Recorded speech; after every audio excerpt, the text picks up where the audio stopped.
Blessed be the name of the Lord. Hallelujah. Good day. The Lord is good. Even though there are storms coming, the storm of blessing will not stop us to worship God.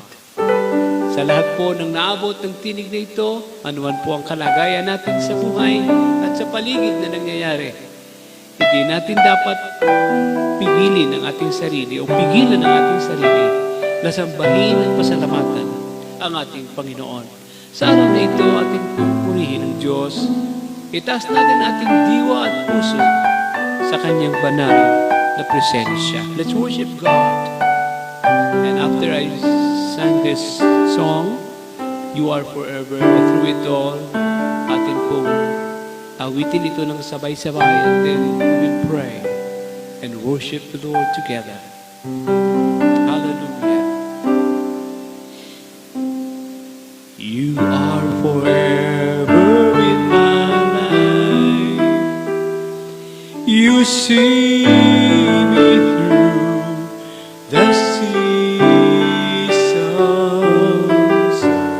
Cover me with your hand and lead me in your righteousness, and I look to you, and I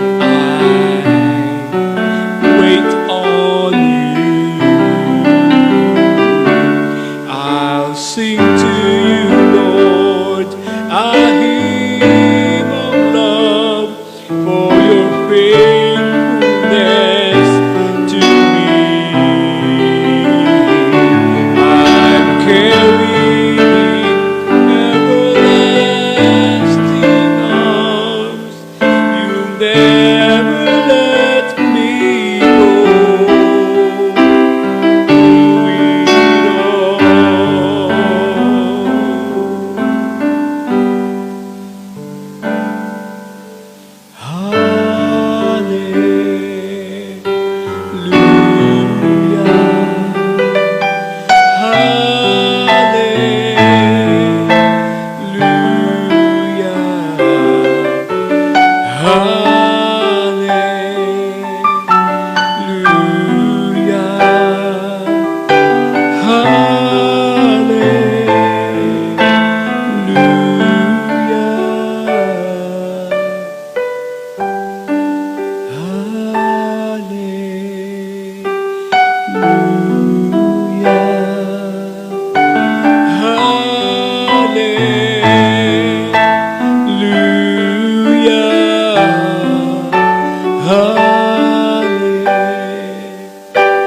Hallelujah. Come on, sing with me. Hallelujah.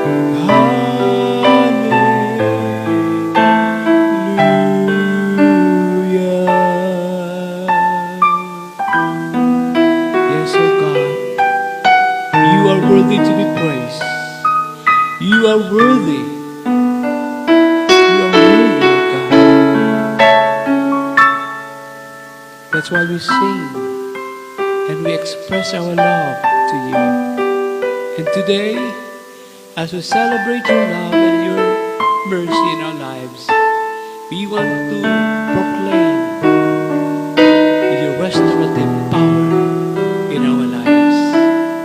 You're the God who restores, and you're the God who makes beautiful things. You're the God of new things. And thank you, Heavenly Father, for your Son, Jesus Christ, who came and gave His life to us. And we thank the Holy Spirit, because He is inside of us, working miraculously in our lives. We bless your holy name. Thank you, Heavenly Father. We give all the glory. In Jesus' name, everybody say amen. Amen. Amen. Praise the name of the living God. Ngayon pong araw na to, mga kapatid, atin pong pagbubulay-bulayan ang salita ng Diyos. At ito po ay pinamagatan kong pagpapanumbalik or restoration of God. Alam niyo po, napakahalaga po na malaman natin ang kalagayan natin ngayon. Bilang mga mananampalataya, bilang mga tao na naglilingkod sa Diyos. Alam ba natin that God is a restorative God? We restore. And He restore things from its original purpose and situation. Basahin po natin ang ating text sa 2 Chronicles chapter 7, verse 14 to 15. I will read it first in English, then in Tagalog. Ang sabi po dito, if my people who are called by my name will humble themselves and pray and seek my face and turn from their wicked ways, then I will hear from heaven and I will forgive their sin and will heal their land. Now, my eyes will be open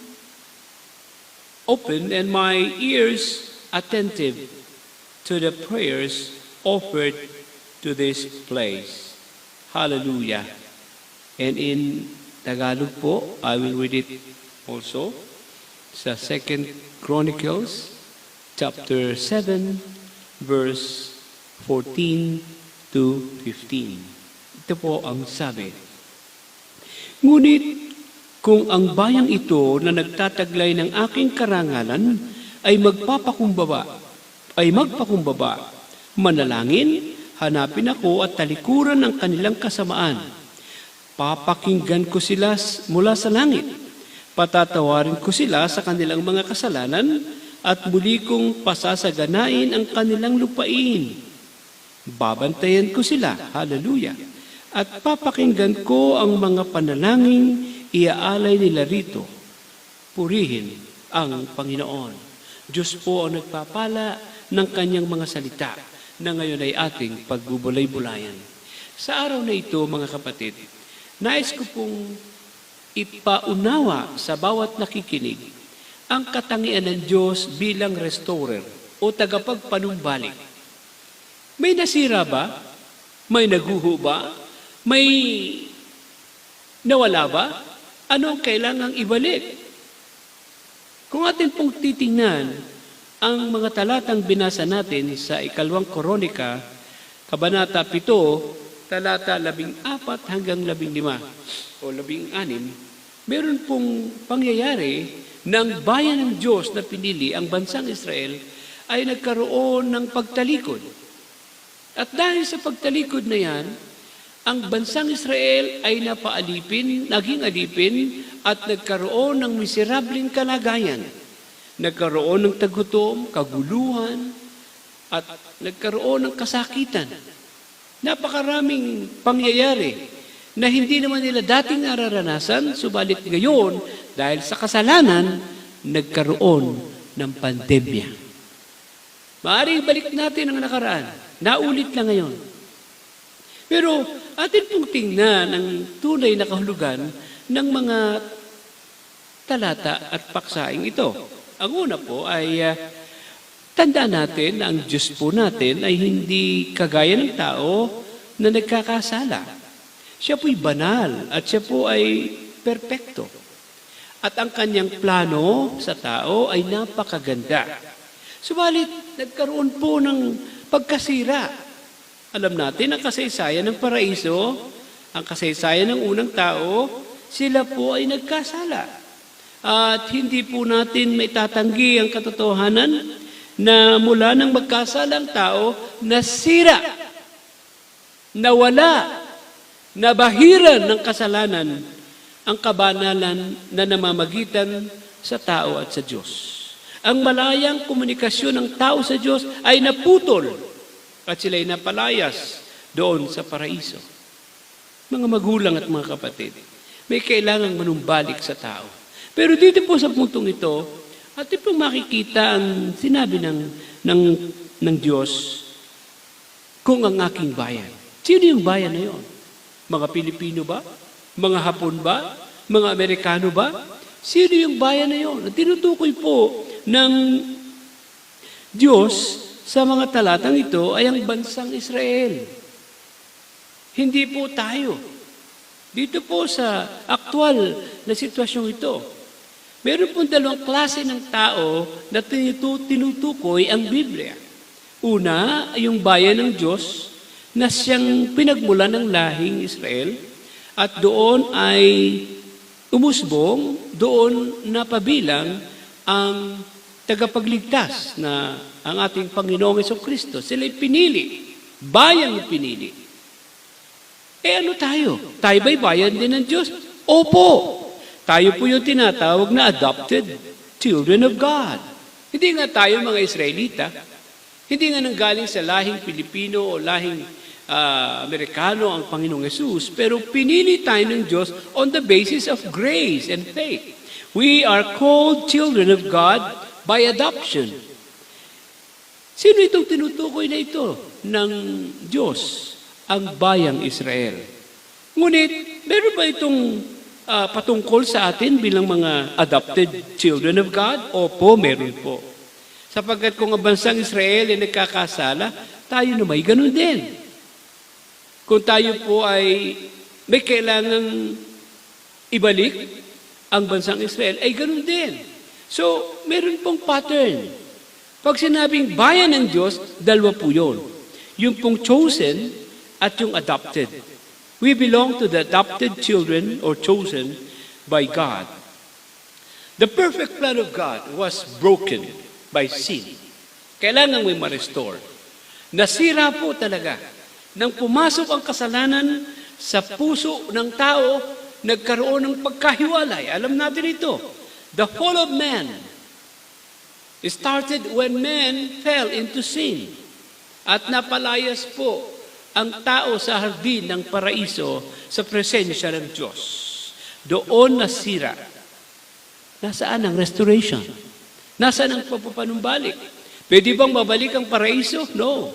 Pwede bang mabalik si Adan at si Eva? No. Hindi na ho pwede yun. But God has a plan of restoring His children. Ayaw ng Diyos na manatiling magkahiwalay ang tao. Kaya nga pong sabi, tayo po bilang mga ambassador of Christ, tayo po'y namamanhik sa mga tao na makipagkasundo na kayo sa Diyos. Magbalik loob kayo sa Diyos sapagkat naroon ang magandang plano ng Diyos. Hindi babalik ang paraiso dito sa mundo, ngunit ang paraiso, ang langit, higit pa sa paraiso, ay ibibigay ng Diyos sa atin. Kung tatanggapin mo si Kristo bilang Panginoon at tagapagligtas, ang salitang ito bilang bayan ng Diyos ay para sa iyo. Can we say amen to that? Amen! Tayo ay bayan ng Diyos. And because of the perfect plan of God was marred by sin, we need a restorer. Hallelujah! Kailangan natin ng isang tagapagpanumbalik.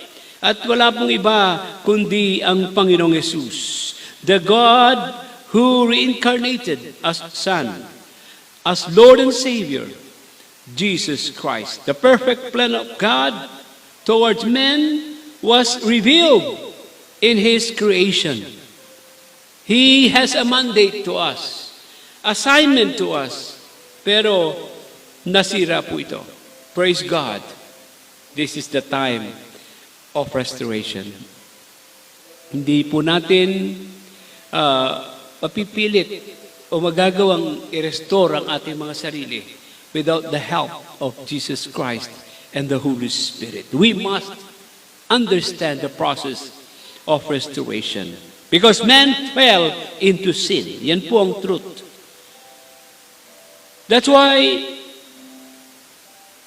it was not totally destroyed. The relationship of God to man was not totally destroyed, but it was stopped. Pinahinto ng demonyo because of the sin. Kaya na-delay po yung magandang plano ng Diyos, pero laging merong plan B ang Panginoon. Hindi po natin siya pwedeng maisahan. O hindi pwedeng matalo ng demonyo ni Satanas ang karunungan at kaalaman ng Diyos. Man's voluntary submission to his rebellion and selfishness. Yan po ang nagdala ng pagkawasak at pagtalikod ng tao. We receive the curses of sin and choose to live for ourselves outside the will of God. Hanggang ngayon, ang tao ganyan.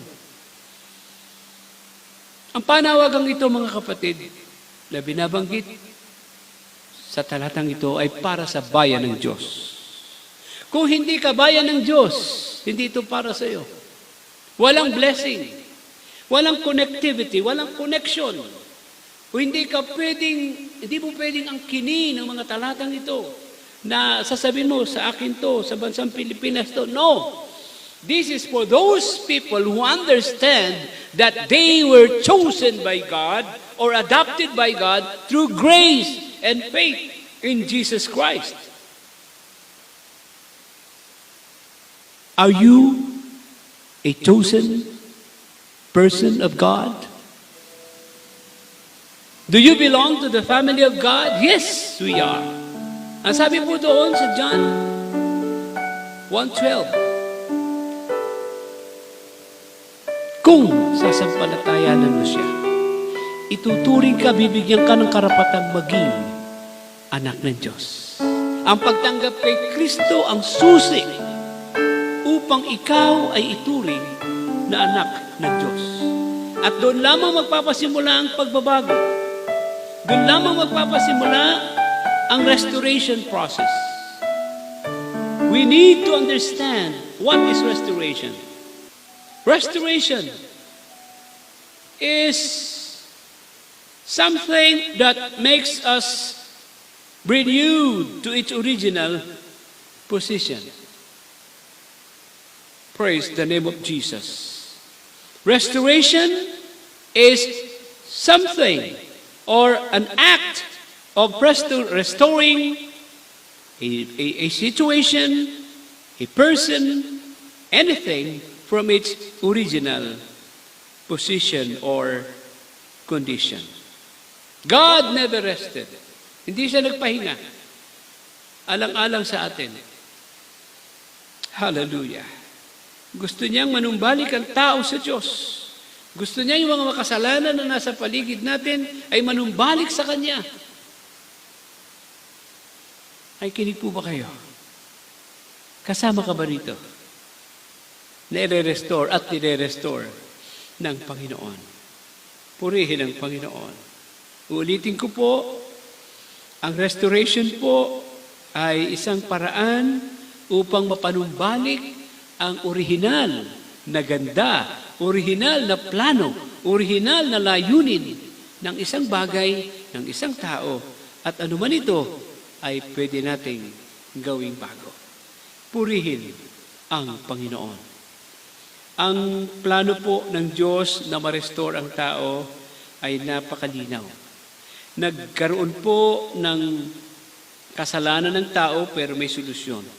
Ang solusyon pong ito ay pinapahayag ng salita ng Diyos. Si Kristo ang solusyon. Because God is a perfect God and man is imperfect. How can man save himself without the help of God, without faith in God, without the unction of the Holy Spirit? Nobody can be restored without the voluntary decision of accepting Jesus Christ and loving Him. Hallelujah. Purihin ang Panginoon. There is a process of restoration. Yung pong bansang Israel na nagkasala noon, nagkagulo-gulo ang buhay. Nasira ang maraming magagandang bagay sa kanila. Naging alipin at nawala ng kalayaan. Marami pong tao ngayon, hindi man nakakulong sa bilibid, pero sila alipin ng kasalanan. Hindi palibhasa ay marami kang pera ay hindi ka naalipin ng kasalanan. Mas marami kang mapera ay namumuhay sa kasalanan. At ako po'y nalulungkot. May mga taong mahirap na nga ang buhay, namumuhay pa rin sa kasalanan. Katakot-takot na sumpa ang darating kapag ang isang tao ay namumuhay sa kasalanan. Eh nakakaawa po kung hindi tayo magiging anak ng Diyos. Ang kalagayan po natin, nakakaawa po tayo. So let's be thankful to God. Kung ang temang ito ay para sa iyo, ikay anak ng Diyos, inaangkin mong anak ka ng Diyos, whether you're adopted child of God, ikaw ay kinupkop ng biyaya ng Diyos, tinanggap mo si Kristo bilang Panginoon at tagapagligtas, pero ngayon ay nagkakasala ka, ngayon ay nanlalamig ka, this is the time for you to be restored back to your faith in Jesus Christ. No time for backsliding. Please. Hindi na po ito yung panahon na tayo manlalamig pa sa ating pananampalataya. Pero alam niyo po, ang paligid natin, our environment suggests that we need to stop worshiping God, that we need to stop praying. But, hallelujah, we need to change our mindset. Oh, pag hindi natin binago ang ating isip, madadala tayo ng takbo ng mundo. Alam niyo ang umiiral na espiritu sa mundo ngayon? Takot, katamaran, awa sa sarili, takot na magutom o magkasakit. Those are the things that makes our mind in trouble. Instead na isipin natin na ang Diyos ay nagmamahal sa akin, instead naisipin natin na God is always taking care of me. Instead na isipin natin, ako'y anak ng Diyos at hindi tayo pababayaan ng Panginoon. Eh kung ano nang ating iniisip. Because our mind is not connected to God. If you consider yourself as a chosen people of God, adopted people of God, hindi ka dapat namumuhay sa kasalanan at sa kalituhan ng mundong ito. We must live at peace with God. Brothers and sisters, this is the time of restoration. There are processes of restoration. At yun po ang gusto ng Panginoong gawin ng kanyang bayan. Yun ang gusto ng Diyos na gawin mo, gawin ko, gawin ang lahat ng tumanggap kay Kristo. We need to know the restorer. More and more and more. Dapat makilala natin ang tagapagpanumbalik sa atin, ang tagapamagitan, ang tagapagbuo, ang tagapagbago. God Himself, through Jesus Christ, the Son, as we submit to Him, the Holy Spirit will empower us, and we will know who is the restorer, and He is the Lord Jesus Christ. As we united ourselves with Him, the Holy Spirit, God the Holy Spirit, will empower us to know Him more. Kaya po, araw-araw, dapat kinakausap natin ang Panginoong Yesus. Araw-araw, dapat binibigyan natin ng chance ang Holy Spirit na magsalita sa ating puso, makinig tayo. Knowing the restorer. Hindi ka mare-restore kung wala kang tamang relasyon kay Kristo. Hindi ka mare-restore kung hindi mo in-acknowledge ang Holy Spirit. There will be no restoration if there is no humility in our heart and there is no submission in our heart to the Lordship of Jesus Christ and to the unction of the Holy Spirit in our lives. No restoration. If we don't know the restorer, as I told you before, Jesus is the restorer. And if you receive Jesus, you are being restored by God through the help of the Holy Spirit as we pour out our lives, our submission, our time, our talent, our lives unto Him. The restoration will start. Next process of restoration is by accepting our fallen state. Pag tinanggap mo sa sarili mo, ako'y nagkamali, ako'y nagkasala, Panginoon, patawarin mo po ako. Oh, the grace of God will be poured out on you. Hindi ka tatanggihan ng Diyos. Kahit gaano kalaki at karumi ang kasalanan mo. Pag inamin mo sa iyong sarili, hindi ka tatanggihan ng Panginoong Jesus. Mga kapatid, tingnan natin ating mga sarili ngayon. Baka mayabang na tayo. Baka akala mo, hindi ka natatablan ng sakit o ng anumang problema. No. Sometimes we fail. And sometimes we make failure and wrong decision. Praise the Lord. Diyan tayo natututong manumbalik sa Panginoon. May mga tao kasi na kailangan mo nang lumagpak para tumingala sa langit at sabihin, Lord, help me! Huwag na natin hintayin yun, mga kapatid. Huwag na natin hintayin tayo madapa pa para lang tumingala at sabihin, Panginoon, ibangon mo po ako. We have to accept that we fell. Yung po mga nagkasala, hindi po kayo patatawarin ng Diyos kapag tayo po ay patuloy na nagmamalaki at nagmamarunong sa ating mga sarili. We need to reject any form of self-pride and selfishness. Accept our fallen state. I'm talking to you as a child of God, as a children of God. We are sometimes falling into our own mistakes and sinful attitude. Accept it. Tanggapin mo yun. Panginoon, patawarin niyo po ako. Kapag sinungaling po ako, nakagawa ako ng hindi maganda. At ito. Sabihin mo sa Panginoon, tanggapin mo yun, hindi ka ma-restore pag tinatago mo yung kasalanan mo. Huwag mo itong itago sapagkat hindi mo naman talaga ito matatago.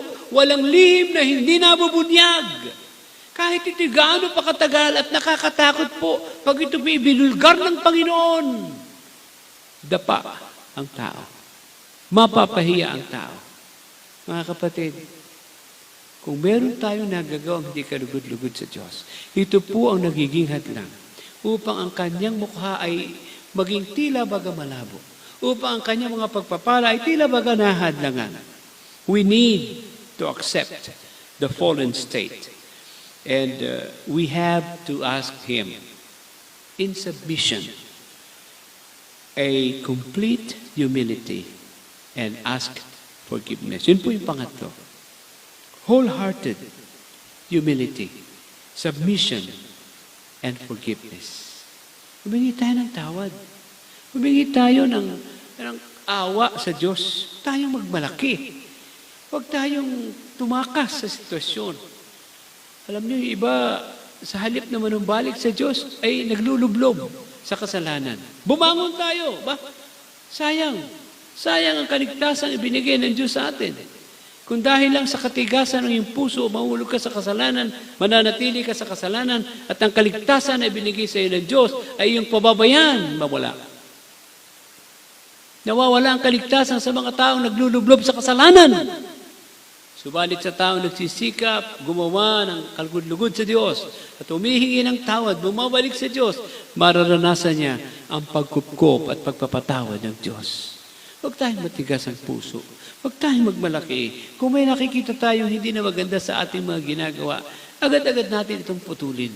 At lumapit tayo sa Diyos at buong puso tayo magpakababa at muling humingi ng tawad at mag-submit tayo sa plano ng Diyos. Yun po ang pang-apat. Una, know the restorer. Pangalawa, accept your fallen state. Pangatlo, wholeheartedly humble yourself and ask forgiveness. And lastly, submit to the plan and purpose of God in your life. Mag-submit ka po ulit. Tayo po'y lumapit ulit. Tayo po'y magpakababang uli. Hindi po masama ang magpakababa at hindi po masama ang manumbalik sa Diyos. Sabi na iba, magkakasala naman uli ako eh. Hindi na lang ako babalik sa Diyos. Mali! Lalong nakakaawa po yung mga taong ganon. At lagi po nating isipin, mga kapatid, kaya nating mamuhay ng may kabanalan. Kaya nating lumaban sa kasalanan sapagkat ang Diyos ay kasama natin. Hindi niya tayo pababayang maglublob sa maruming bagay at ang Diyos ang magbibigay sa atin ng kapangyarihan, ng kakayahan, ng katangian upang ito'y mapaglabanan. Purihin ang Panginoon. God is a God who restores. Kung magkakaroon tayo ng tunay na pagpapasakop sa kanyang plano at layunin sa ating buhay. May tatlo lang pong bagay akong iiwanan upang ang restoration process ay manatili sa atin. Obedience, love, discipline. Ulitin ko po. Obedience, love, and discipline. Alam niyo po, ang bansang Israel, napakatigas ng ulo. Bagsak po sila sa pagsunod. Marami sa kanila. Bagsak sa pagsunod. Nawaglit lang ng konting panahon si Moses, sumamba na naman sa Diyos-Diyosan. At kung ano-ano namang ginawa nila, nalabag sa kautusan ng Diyos. Yung love sa puso nila, nawala. Naging hatred. At yung disiplina sa sarili, nawala. Alam niyo yung tatlong bagay na ito. Huwag po nating tatandaan. As we submit to the plan of God, we must obey God, rejecting all form of sins, rejecting our selfishness, rejecting our cravings, yung mga gusto nating gawin. Huwag natin gawin yun kung hindi ito kalugod-lugod sa Panginoon. At yun pong ating love. Daily walk in love. Lagi po natin tatandaan yun. Loving people, loving God, loving your family, loving yourself. Alam nyo, pag minahal nyo ang Diyos, ang ganda ng tingin mo sa paligid, ang ganda ng pakikitungo mo sa mga tao. So we have to walk in love. Purihin ang Panginoon. But love is not enough if we don't walk in discipline. And what is discipline that I'm talking to? Yung pong ating disiplina sa Word of God. Let's read and meditate the Word of God seriously. Let's pray to God until something happens. Hindi yung panalangin lang sa pagkain. 1 minute, wala pa yatang 1 minute. O kaya ay paglalabas ng bahay, Panginoon, ingatan niyo po ako. Ganun lang ba? How can you walk in obedience? How can you listen to the Holy Spirit if you give a very, very short time sa pananalangin? Brothers and sisters, we have to discipline ourselves, or else we will be tempted by Satan and his demons to fail. Kaya po marami natutukso at nahuhulog sa kasalanan dahil sa ayaw nilang gawin ang mga disiplinang espiritual. Manalangin po tayo palagi. Mag-abasa ng Biblia. Gawin ang nararapat. Dumalo sa mga gawain. Watch out your soul. Watch out your mind. Watch out your talking. And watch out your action. May mga bagay tayong naiisip, hindi kalugod-lugod sa Diyos, reject. May mga bagay tayong sinasalita na hindi kalugod-lugod sa Diyos, stop it, reject it.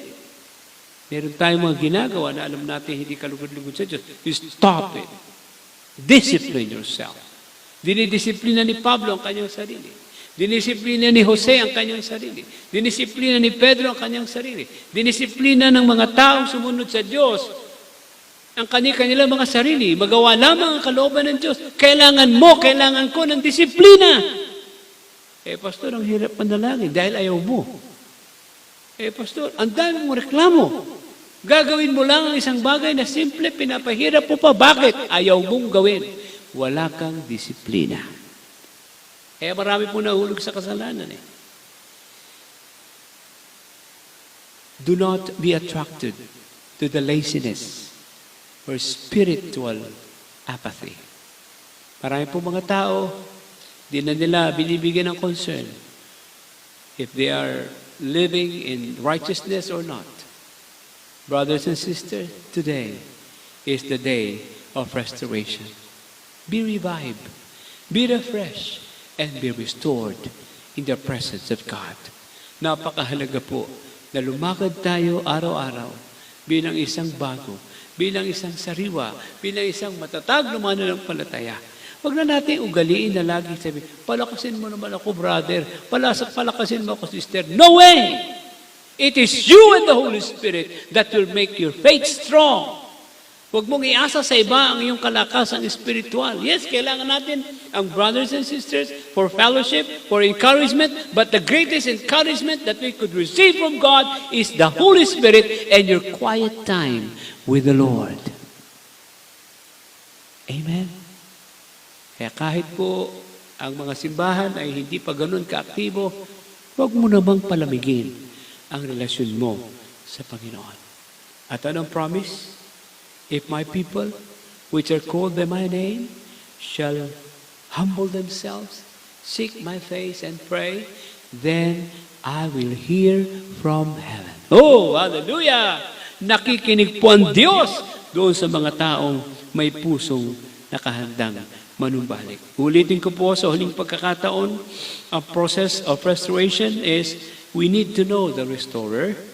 We need to accept our fallen state. We need to have wholehearted humility and forgiveness. And fourth is we need to submit to the plan and purpose of God in our lives. How? Through obedience, love, or walking in love, and discipline. Kaya po maraming may sakit, maraming nalulugi, maraming miserable ang buhay, ayaw nilang sundin ang kalooban ng Panginoon. Balik tayo sa Diyos. Anong balik tayo sa Diyos? Ikaw na nakikinig ngayon, gusto mong magpakumbaba, gusto mong manumbalik sa Diyos, hindi mo alam kung paano. This is your time of restoration. Marami pong tao nagpapatotoo. Hindi sila nabago ng lipunan. Hindi sila nabago ng bilangguan. Hindi sila nabago ng paaralan. Hindi sila nabago ng kayamanan. Tanging si Jesus at ang banal na Espiritu lamang ang nakapagbago sa kanilang buhay. At yun din ang ginagawa ng Diyos sa iyo.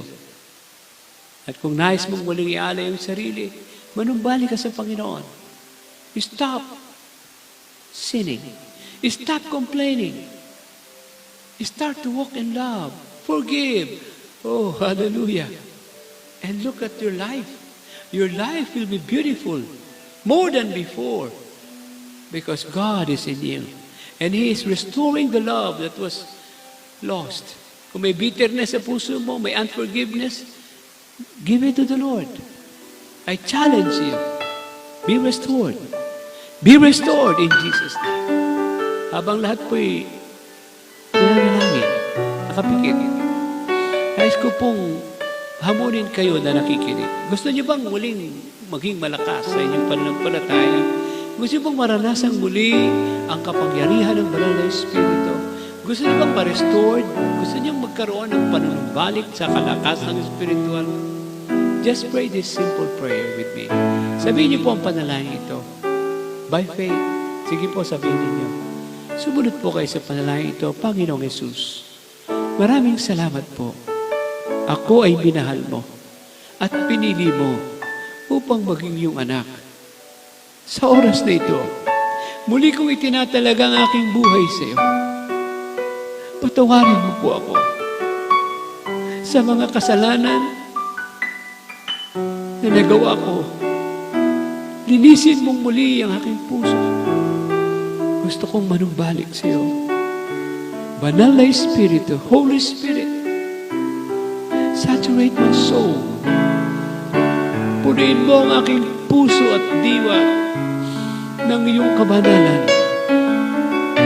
Linisin mo ang aking dila, ang aking isip, ang aking buhay, banal na Espiritu. Pagindapatin mo ako sa taguring anak mo. Marami pong salamat, banal na Espiritu, sa pagpapatawad. Salamat sa kapayapaan. Ako na lang po ang mananalangin. Panginoon, sa oras na ito, sa lahat ng nananalangin kasama ko at nakikinig ng tinig na ito, dalangin ko, banal na Espiritu, at ang aking hiling, muli mo silang palakasin. Let the spiritual refreshing and anointing of the Holy Spirit fall in their lives right now. In the name of Jesus. Let it flow, Holy Spirit. Let the peace of God, the love and forgiveness of God be felt. In the name of Jesus. In the name of Jesus. And as I pray, Holy Spirit, touch our heart, touch our body, and bring miraculous changes in our heart, in our physical needs, in our financial needs, and every needs that we have. Panginoon, nagpapasalamat po kami sapagkat lahat ng aming pangangailangan ay nababatid mo. At lahat ng aming panalangin ay naririnig mo sa araw na ito, O Diyos. As we are restored back, we know that our prayers today will be heard in the name of Jesus. Let the healing flow, Holy Spirit. Let healing flow upon the lives of these men and women who are listening with me. Let restoration of the broken spirit from a spirit which is alive and connected to God in the name of Jesus. In the name of Jesus. In the name of Jesus. Yes, oh God. Thank you, Holy Spirit. Habang lahat ay nakapikit, nananalangin, ano man po ang inyong mga pangangailangan, sabihin niyo sa Panginoon. Sabihin niyo sa Panginoon. Alam niya ang iyong pinagdadaanan. Alam niya ang iyong mga pangangailangan. Malaki man ito o maliit. Walang imposible sa Diyos. Yes, Lord. Yes, Lord. Yes, Lord. Amen. Whether it is financial needs, physical needs, or healing, restoration of relationship. Yes, yes, Lord. Yes, Lord. Salvation ng mga hindi pa nakakakilala sa Panginoon ng mga mahal. God will touch you in the name of Jesus. In the name of Jesus. Pasalamatan natin ang Panginoon. Our dear Heavenly Father, we thank you for your love. We thank you for sending Jesus as our Lord and Savior and Redeemer. And we thank you that you sent the Holy Spirit so that we could live like Jesus and we could feel and understand your guidance in our lives. Thank you, Holy Spirit, for this wonderful privilege of becoming your son and children. We thank you, Heavenly Father. In Jesus' name we pray. Amen and amen and amen. Hallelujah! Glory to God. God is a God of restoration. At yan po ang susunod natin mga paksain. Salamat sa Panginoon. Tayo po ay nagpapatuloy na magkaroon ng ganitong programa.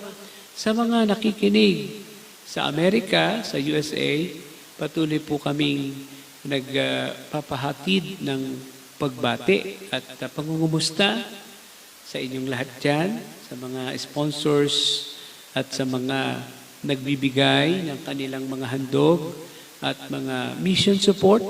Purihin ang Panginoon. Ito po'y nakararating sa dapat matulungan.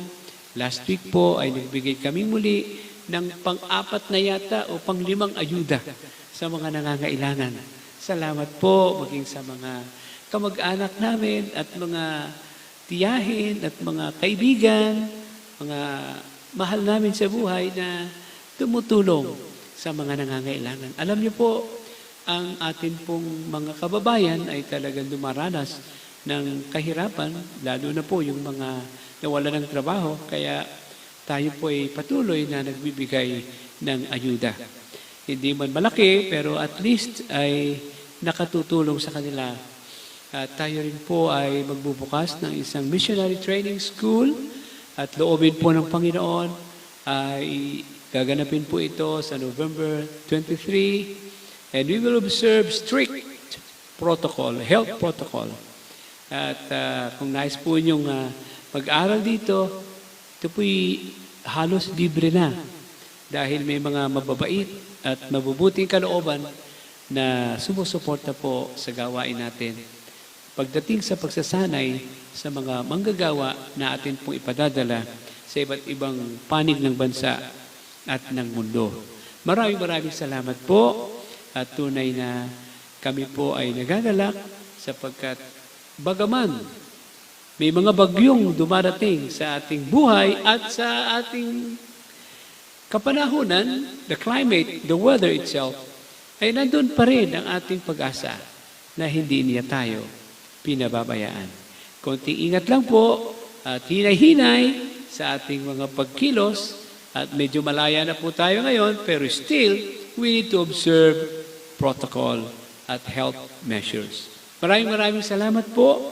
At muli, akin po kayong inaanyayahan na sa darating na linggo, muli po niyo akong pakinggan. At kung meron po kayong chance na makinig tuwing Friday ng alas 7 ng gabi hanggang alas 8 ng gabi, ako po ay merong Restoration Hour live program at ito po ay composed of testimony at how God restores the lives of people. Isa-isahin po natin ang mga taong tinulungan ng Diyos kung paano sila nakapanumbalik, nagbagong buhay, at ngayon ay mayroong isang buhay na ganap at kasiyasiya. Muli po, tayo po'y manalangin. Aming Diyos at amang makapangyarihan, salamat sa iyong mga salita na aming narinig. Patuloy po kaming sinasamahan at binibigyan ng pag-asa. Salamat. Ito po ang aming dalangin sa matamis na pangalan ni Jesus. Amen. Amen.